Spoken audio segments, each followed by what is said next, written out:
Dear students, welcome to the today e-lecture of PMRS Performance Management and Retention Strategies, Unit 2nd, Module 2nd, Behavioral Performance Management. Today we will discuss lecture number 15, and in lecture number 15 we will discuss Behavioral Performance Management. Basically जो behavioural performance management है ये application है operant conditioning या reinforcement theory का। Operant conditioning में हमने क्या पढ़ा था कि पहले कोई भी पर्सन बिहेवियर शो करता है, उस बिहेवियर का उसे क्या स्टिमुलस मिलता है, उसके बेस पर ये डिसाइड करता है कि फ्यूचर में उसे उस बिहेवियर को कंटिन्यू रखना है या नहीं रखना। तो वो जो स्टिमुलस था वो रेनफोर्समेंट भी हो सकता है और पनिशमेंट भी हो सकता है।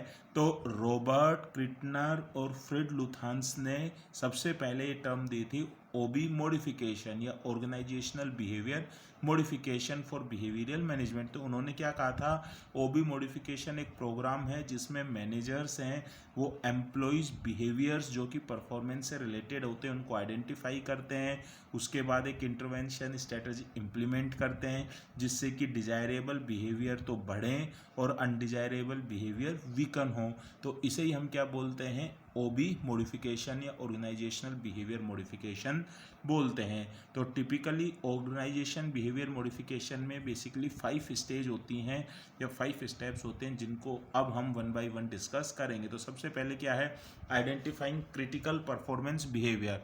एम्प्लॉय जो भी करता है अपनी जॉब पर वो इक्वली इम्पोर्टेंट नहीं होता है in terms of performance outcome. तो सबसे पहला स्टेप ओबी मॉडिफिकेशन में क्या है, उन बिहेवियर्स को आइडेंटिफाई करना जो कि क्रिटिकल हैं, जो कि एम्प्लॉय की जॉब परफॉर्मेंस पे सिग्निफिकेंट इम्पैक्ट करते हैं। तो केवल 5 to 10% बिहेवियर ही ऐसे होते हैं जो कि 70 to 80% ऑफ एम्प्लॉयज़ की परफॉर्मेंस को इम्पैक्ट करते हैं। तो सबसे पहला ओबी मॉडिफिकेशन में क्या है कि उन क्रिटिकल बिहेवियर्स को आइडेंटिफाई करना, जैसे कि एम्प्लॉय है वो टाइम से आते हैं या नहीं आते, उनकी ऑर्गेनाइजेशन में पंक्चुअलिटी क्या है, ये एक क्रिटिकल परफॉर्मेंस बिहेवियर है। एब्सेंटिज्म रेट है, ये एक क्रिटिकल परफॉर्मेंस बिहेवियर है। प्रोडक्शन डिपार्टमेंट में वर्क प्लेस पर कितने एक्सीडेंट्स हो रहे हैं, कितने डिफेक्टिव पीसेस बन रहे हैं, ये क्रिटिकल परफॉर्मेंस बिहेवियर है। कस्टमर सर्विस डिपार्टमेंट में कस्टमर्स की कंप्लेंट कितनी आती हैं, ये एक क्रिटिकल परफॉर्मेंस बिहेवियर है। सेकंड क्या है, मेजरिंग क्रिटिकल परफॉर्मेंस बिहेवियर या डेवलपिंग बेसलाइन डाटा। अब आपने आइडेंटिफाई कर लिया क्रिटिकल बिहेवियर को, अब आप मेजर करोगे कि आपके जो एम्प्लॉयज़ हैं वो उन क्रिटिकल परफॉर्मेंस बिहेवियर पर कैसा परफॉर्म कर रहे हैं। तो second step requires the manager to develop some baseline performance data.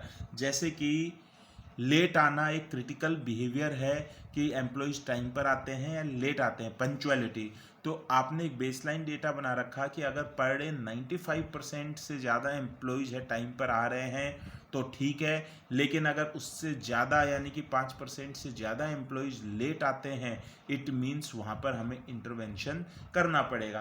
किसी प्रोडक्शन डिपार्टमेंट में अगर पर मंथ 12-15 एक्सीडेंट्स हो रहे हैं तो वो एक क्रिटिकल बिहेवियर है और एम्प्लॉयज़ है उस क्रिटिकल बिहेवियर पर अच्छा परफॉर्म नहीं कर रहे हैं। लेकिन अगर कभी साल 1.5 साल में कोई एक आध एक्सीडेंट हो रहा है तो इट मीन्स है वो बिहेवियर जो क्रिटिकल था उस पर एम्प्लॉयज़ की परफॉर्मेंस सही आ रही है, हमें कोई इंटरवेंशन स्ट्रेटजी यूज नहीं करनी पड़ेगी। तो सेकेंड पॉइंट से ही ये डिसाइड होता है कि आपको इंटरवेंशन स्ट्रेटजी यूज करने की ज़रूरत है या नहीं है, या फिर आपको बिहेवियर को मॉडिफाई करने की ज़रूरत है या नहीं है। तो the second step requires the manager to develop some baseline performance data.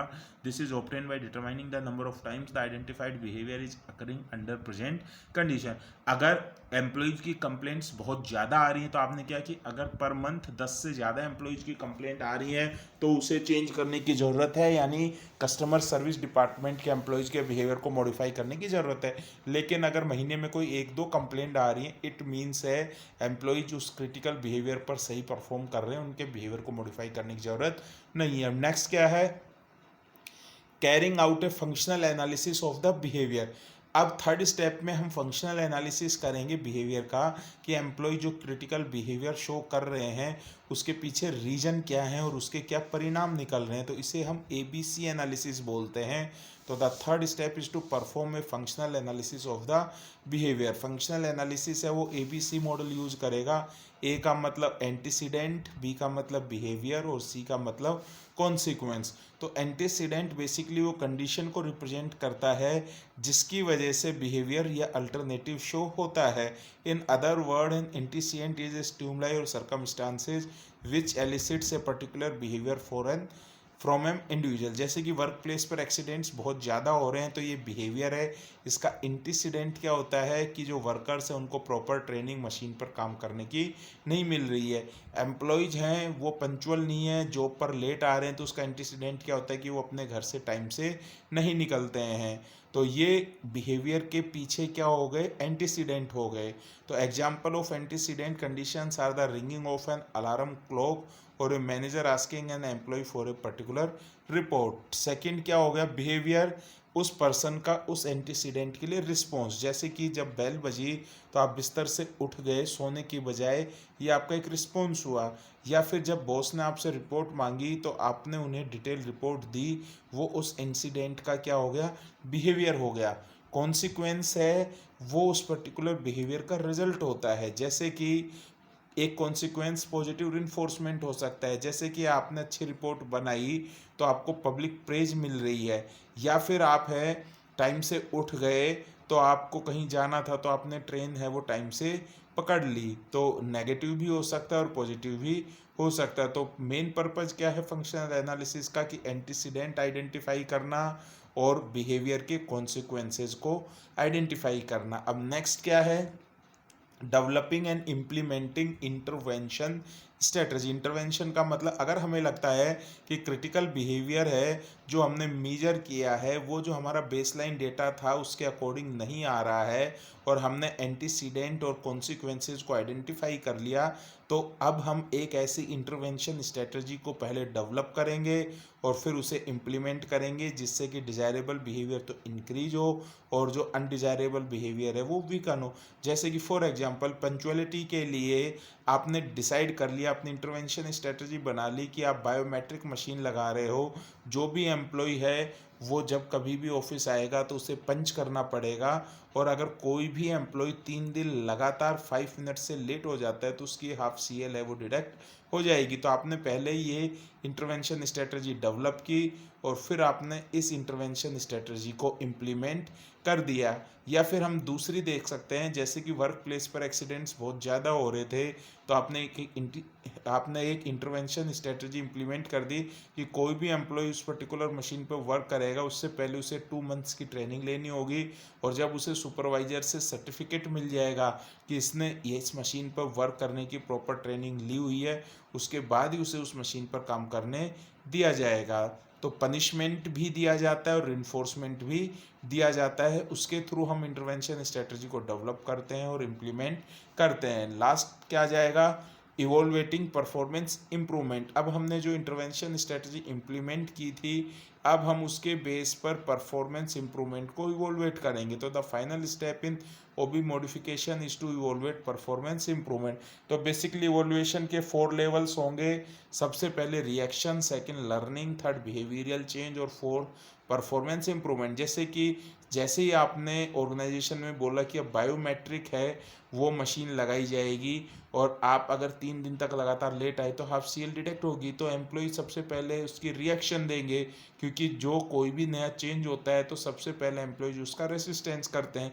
फिर बाद में आप उसके बेनिफिट्स बताओगे, आप उस स्ट्रेटजी के यूज करने के पीछे क्या रीजन्स है ये बताओगे, तो फिर उसे एक्सेप्ट करेंगे। फिर सेकंड लर्निंग होगी। अब एम्प्लॉयज डेली आएंगे, आकर बायोमेट्रिक मशीन पर पंच करेंगे, तो उनकी क्या हो गई, लर्निंग हो गई। वो सुबह जल्दी घर से निकलना सीख गए, टाइम से ऑफिस आना सीख रहे हैं। फिर नेक्स्ट क्या है, बिहेवियरल चेंज। जो पहले वो एक पर्टिकुलर एम्प्लॉय महीने में 10-12 दिन लेट आता था, अब वो पूरे महीने केवल 1 या 2 बार ही लेट आया, तो उसका जो बिहेवियर है वो क्या हो गया, चेंज हो गया। इसी तरीके से जब एम्प्लॉय ने मशीन पर ट्रेनिंग ली तो अब उस मशीन पर काम करना सीख गया। अब पहले जो उससे आउटपुट्स ढंग से नहीं बन पा रहे थे या डिफेक्टिव प्रोडक्ट्स बन रहे थे तो अब नहीं बना रहा है, तो उसका बिहेवियर चेंज हो गया। अब नेक्स्ट क्या है, परफॉर्मेंस इंप्रूवमेंट। अब जब सब एम्प्लॉय ऑर्गेनाइजेशन में टाइम से आ रहे हैं तो वो ज़्यादा टाइम ऑफिस में बिता रहे हैं, तो वो परफॉर्मेंस दे रहे हैं, तो वो क्या हो गई, इम्प्रूव हो गई। अगर कोई पर्टिकुलर वर्कर मशीन पे ट्रेनिंग कर कर उस पर काम कर रहा है तो वो डिफेक्टिव पीसेस कम बनाएगा, तो उसकी परफॉर्मेंस क्या हो गई, इम्प्रूव हो गई। तो बहुत सारे ऑर्गेनाइजेशंस हैं जिन्होंने ओबी मॉडिफिकेशन को यूज किया है और अपने एम्प्लॉयज़ की प्रोडक्टिविटी इंक्रीज की है, एरर्स को रिड्यूस किया है, एब्सेंटेजिज्म को कम किया है, टायर्डनेस, एक्सीडेंट रेट को कम किया है, और कस्टमर्स की तरफ जो फ्रेंडलीनेस है उसको इम्प्रूव किया है। जैसे कि एक क्लोथिंग मैन्युफैक्चरर है, उसने $60,000 एक साल में सेव कर लिए केवल फ्यूअर एब्सेंटेजिज्म से। एक पैकिंग कंपनी है, उसने 16% अपनी प्रोडक्टिविटी को इम्प्रूव किया और उसे उसे $1 मिलियन की सेविंग हुई। एक बैंक है, उसने सक्सेसफुली ओबी मॉडिफिकेशन को यूज़ किया कि अपने कस्टमर्स के साथ उसने जो फ्रेंडलीनेस है उसे इंक्रीज की, जिससे कि कस्टमर सेटिस्फेक्शन इंक्रीज हुआ। तो ये आपका क्या हो गया, ओबी मॉडिफिकेशन या बिहेवियरल परफॉर्मेंस मैनेजमेंट। तो इसमें फर्स्ट स्टेप क्या है, आइडेंटिफाई। सबसे पहले आप क्रिटिकल बिहेवियर को आइडेंटिफाई करो जो कि इंडिविजुअल की परफॉर्मेंस पर सिग्निफिकेंट इम्पैक्ट डालते हैं और उससे ऑर्गेनाइजेशन की परफॉर्मेंस पर भी इम्पैक्ट पड़ता है। सेकंड मेजर, आप देखो कि कितने टाइम्स वो पर्टिकुलर बिहेवियर है वो एम्प्लॉय यूज़ करता है और मैनेजर को इंटरवेंशन की ज़रूरत है या नहीं है, तो आप एक बेसलाइन डेटा तैयार करो। थर्ड, एनालिसिस करो कि एम्प्लॉय वो बिहेवियर शो कर रहा है उसके पीछे क्या एंटीसीडेंट है और उस बिहेवियर का क्या कॉन्सिक्वेंस आ रहा है। फिर नेक्स्ट, इंटरवेन। आप स्ट्रेटजी को सबसे पहले डेवलप करो और फिर उसे इम्प्लीमेंट करो जिससे कि डिजायरेबल बिहेवियर इनकरेज हो और इनडिजायरेबल बिहेवियर या अनडिजायरेबल बिहेवियर डिस्करेज हो। और लास्ट क्या है, आपने जो इंटरवेंशन स्ट्रेटजी डेवलप और इम्प्लीमेंट की उसे इवोल्वेट करो, assess the effectiveness of the intervention, checking whether the intervention really improve performance of the organisation basis on various parameters, जो कि आपको बताए थे, एम्प्लॉयज की रिएक्शन, लर्निंग, बिहेवियर चेंज और परफॉर्मेंस इम्प्रूवमेंट। तो इसी के साथ ही आपका ये लेक्चर नंबर 15 कंप्लीट होता है जिसमें हमने बिहेवियरल परफॉर्मेंस मैनेजमेंट को डिटेल में डिस्कस किया है। Thank you very much.